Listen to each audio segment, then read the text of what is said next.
Ku mwanya wa gatandatu turasanga Laleyina. nifuza kumumunota umwe wonyine gusa iyo uje mbura uko nifata nkayaga sinzi niba ntabwo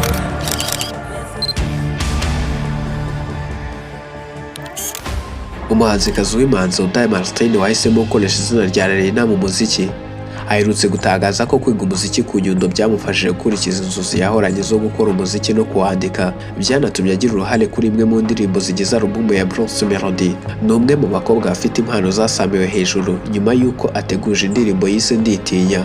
Uyu mukobwa yavukiye mu karere ka Nyamagabe mu majyepfo y'u Rwanda hazwi nko kwitaba. Avuka mu muryango w'abana 7, we akaba ari ubuheture cyangwa se umwana wa gatatu.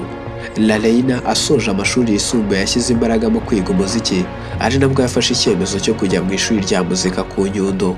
Asobanura ko nubwo yakoranye inzozi z'umuziki ariko yasabye umuryango we